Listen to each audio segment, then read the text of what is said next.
Tisa lagi sibuk Suara apa aku sih jelas sekarang? gak? Jelas banget. Gambar jelas, audio juga jelas. Mantap, kita tinggal lanjut aja nih.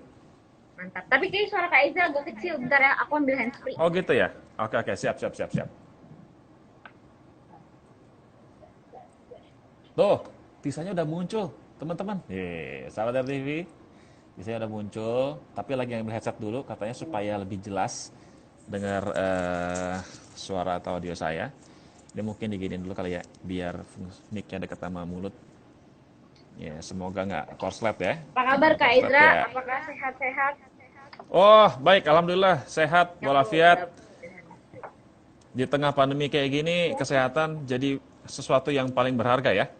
Asli Kak, harus banyak-banyak apa ya, istirahat, terus makan makanan yang Benar, benar, benar, benar. Tisa lagi sibuk apa lagi sih sekarang?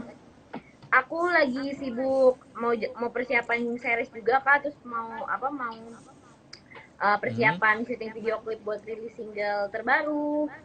Terus Uh, ada buku juga yang mau rilis insya Allah November ini. Doain ya semoga dilancarin.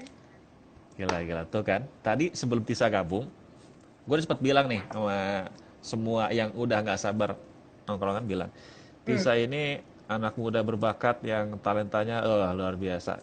Kamu kalau nggak salah tahun ini umurnya 18 kan ya? Iya. Wow, amazing ya, 18 nih. Saat Iya ini aku lagi sibuk 18. film, terus single berarti lagu, nyanyi, kemudian juga buku berarti nulis. Wow, padat banget jadwalnya Tisa. Alhamdulillah Kak. Terus iya aku juga sekarang lagi kuliah juga. Jadi benar-benar Hmm. kayak harus pinter-pinter bagi waktu untuk bisa balance antara karir dan pendidikan gitu. Nah, benar benar benar Kayak benar. susah gitu ya buka handsfree-nya. It's okay, tapi masih masih kedengaran kan walaupun mungkin Masih agak kedengaran sayup-sayup tapi gimana gitu ya. tapi nggak apa-apa nih aku pakai handsfree biar tambah jelas. Oke, terus bagi waktunya gimana tuh dengan semua kesibukan itu?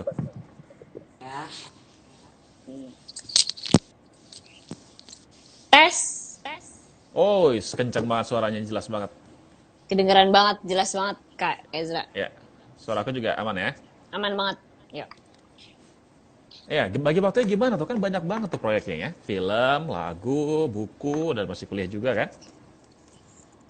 Sebenarnya pinter-pinternya kita sih Kak nyari waktu, apa nyari waktu, terus bagi waktu misalnya jam segini harus fokus kerjaan, terus jam selanjutnya harus fokus sama belajar, terus ada juga Oke. waktu istirahatnya. Jadi benar-benar kalau bisa sebisa mungkin harus ada istirahatnya juga di tengah kesibukan apapun karena kalau kita sakit, kalau kita lemes badannya takutnya malah nantinya kerjaan nggak ada yang selesai gitu.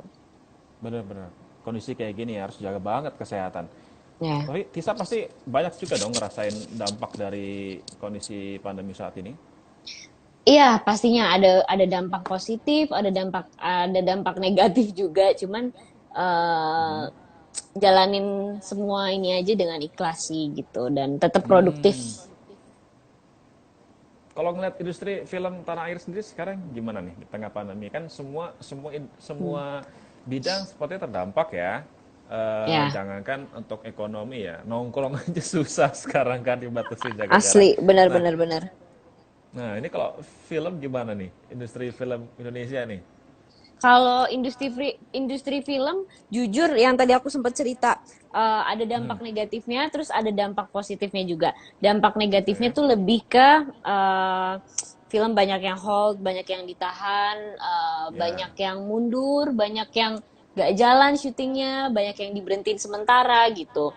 Tapi sekarang juga udah mulai jalan lagi, tetap pakai protokol kesehatan yang ada juga.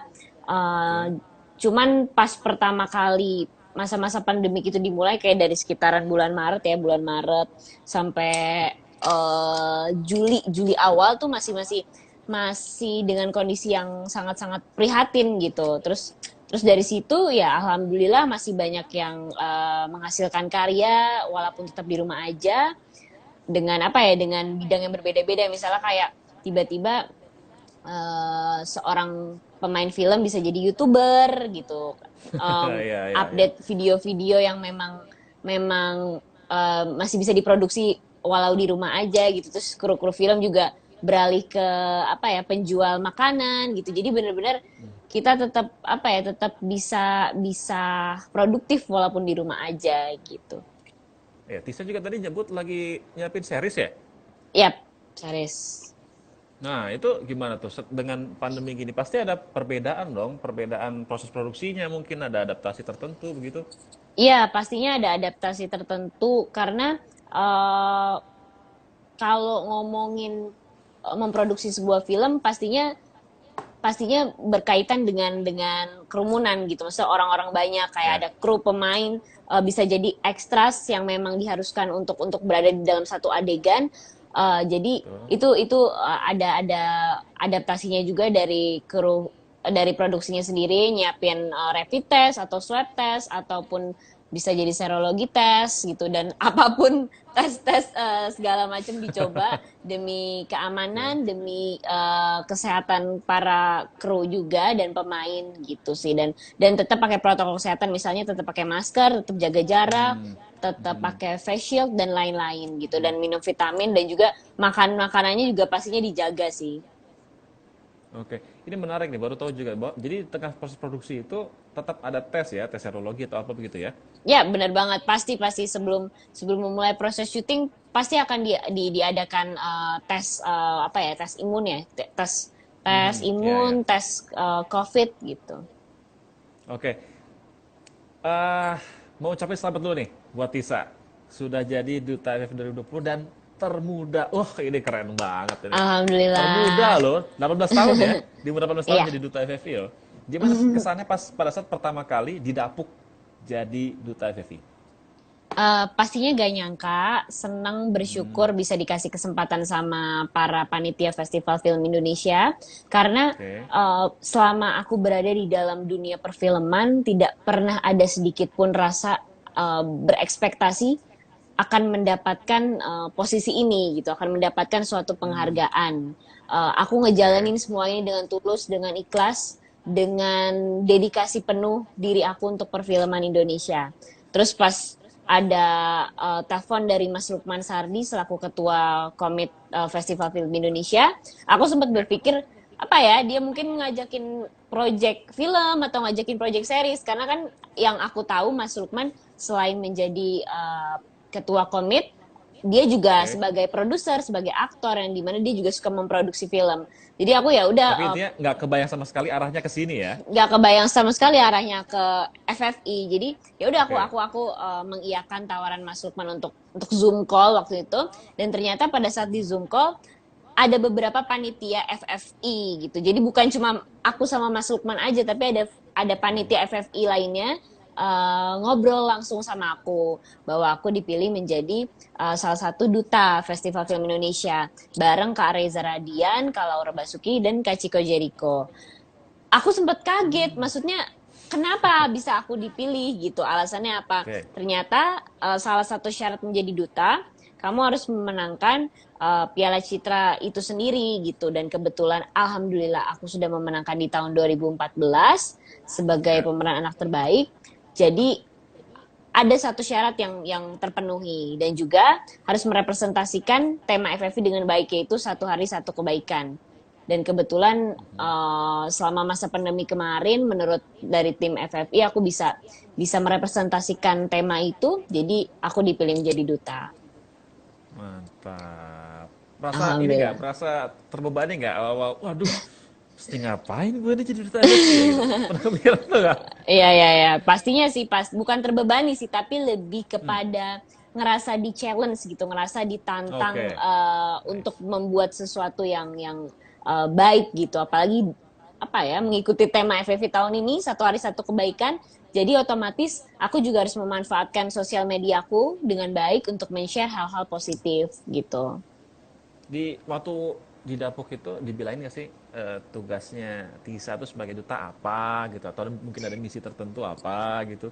Ya, pastinya dibilangin gitu. Karena kebetulan aku paling muda, dan apa ya, kalau dari impian aku sih pingin pingin mengajak generasi muda untuk lebih cinta film Indonesia. dan lebih menghargai hasil karya anak-anak bangsa. Dan juga pastinya kalau ini sih sebenarnya hampir sama kayak tugas duta-duta yang lain, yaitu menginformasi secara jelas dan tepat mengenai Festival Film Indonesia itu sendiri, gitu, dimanapun dan kapanpun. Hmm, ini yang komen udah banyak banget nih dari segala macam Halo, nanyain, thank mulai you dari semuanya. yang ada pertanyaan. Coba sebentar, tadi ada beberapa pertanyaan. Coba kita bacain ya. Oke, oke, oke. Nih ada Agung Angga tadi nanya, Ya. Kak, syuting video klip kapan Kak? Tuh ditunggu di video klip. Syuting video klip rencananya tanggal 23 apa ya ini berarti ya? November aku mau November, syuting oke. video klip. Oke, terus ada juga yang nanya dari Raffi Triansyah. Dulunya mana kita nggak bahas itu ya. Sekarang kita bahas film ya. Kita Tapi tadi fokus bahas kakak film. bahas. Beresin aja biar senang. Oke, tadi ada beberapa hal yang memang sebagai duta FI itu memang dipesankan gitu. Ya. Misi yang mungkin diminta untuk oleh Tisa Emban kemudian jalani. Tapi pada saat kemudian sudah menjalani dari hari di telepon itu sekarang udah berapa lama nih kira-kira? Kalau dari hari di Taven, wah udah lama banget Kak, dari sebelum Oke, Juli ya. Karena kan memang oke. persiapan FFI itu sendiri biasanya mm, awal tahun tuh Hmm. udah mulai apa ya, panitianya itu udah mulai kerja, udah mulai menseleksi Oke. film-film gitu. Dan untuk Beberapa bulan Taven ini kemudian ada nggak nih yang tiba-tiba Tisa kayak di luar yang sudah diminta oleh tim FFI ya, misi-misi tertentu, kayak aku pengen melakukan hal ini gitu sebagai duta FFI. Target pribadi tiba-tiba muncul keinginan diri sendiri, ada nggak? kalau dari FFI-nya sendiri sih nggak pernah nuntut gitu, harus ngapain, harus Oke, ini, harus oke. itu. Malahan mereka mereka apa ya, menyerahkan kepada aku gitu, membebaskan aku asal asal masih dalam batas yang wajar gitu, kebaikan itu sendiri gitu. Terus Oke. kayak aku selama masa pandemik memang memang memanfaatkan diri aku untuk selalu membuat hal-hal positif gitu, dan berbagi ke Ya. semua orang. Mulai dari apa ya, nggak harus harus benar-benar kegiatan yang kayak berbagi ke luar rumah, enggak gitu. Tapi menurut aku dengan adanya, waktu itu aku sempat bikin Tisbin Ngamen. Jadi Tisbin Ngamen Oke. itu kayak hiburan buat buat para followers aku, kayak cover-cover tapi mengajak orang untuk cover bareng kayak penyanyi-penyanyi tapi secara virtual Nice. gitu. Ya, ya. Jadi ya itu menurut aku ya, ya dari situ udah seperti apa ya? Memberikan kebahagiaan walaupun di masa-masa sulit kayak gini gitu. Oke. Kemarin ini kan kita sudah melewati malam pembacaan nominasi ya, dan Ya. Tisa juga terlibat di situ kan ya. Dari sejumlah nominasi yang disebutkan, Ya. menurut Tisa ada nggak sih yang membuat kejutan gitu yang buat Tisa sendiri ya? Karena Tisa kan memang sudah jadi bagian dari dunia film. Melihat nominasi kemudian apa yang paling berkesan, nominasi apa yang paling berkesan buat Tisa dari sejumlah film? Nominasi film panjang sih, film panjang banyak yang gak ketebak Hmm. karena apa ya? Aku rasa banyak film-film yang memang sudah aku prediksi gitu, prediksi akan dapat nih Masuk nominasi nominasi ya. gitu, masuk nominasi, masuk gitu. Jadi ya kirain aku ya cuma prediksinya aku gitu, nggak ketebak, ternyata ya bener bener Oh, dapat gitu. nah ini berarti udah besok kualifikasi bisa jadi juri someday nih. Amin, Karena amin, karena semoga. berarti kan sudah bisa melihat mana yang kira-kira yang oke kayak gitu kan. Amin, amin Kak, Dan semoga. terlepas kemarin tuh yang banyak jadi sorotan itu Perempuan Tanah Jahanam bisa 17 nominasi. Itu Ya itu gimana tuh? itu dalam Bisa apa nggak ya? bisa? Gila loh itu 17 nominasi. Apa ya? Terbanyak ya dalam sejarah, bisa dapat Betul, rekor. banyak banget nominasi-nominasinya gitu. Keren sih karena jarang juga film horor bisa masuk nominasi di Festival Film Indonesia, tapi Perempuan Tanah Jahanam membuktikannya gitu. Oke. Eh, Tisa itu menang Citra itu tahun 2014 ya, itu film Tiga Ya, Nafas Likas bukan sih, betul ya? ya Tiga benar. Nafas Likas ya, itu sebagai pemeran anak terbaik. Nah, ini kan tapi dari tahun 2019, kemudian 2020 kan sudah nggak ada ya. Apanya Nah, tuh? kalau Tisa sudah tidak ada kategori itu untuk pemeran anak Oh terbaik. ya. Mm. Nah, kalau Tisa melihat ini apakah jadi gimana sih dampaknya terhadap peran anak gitu atau mungkin remaja di dunia perfilman Indonesia? Menurut aku malahan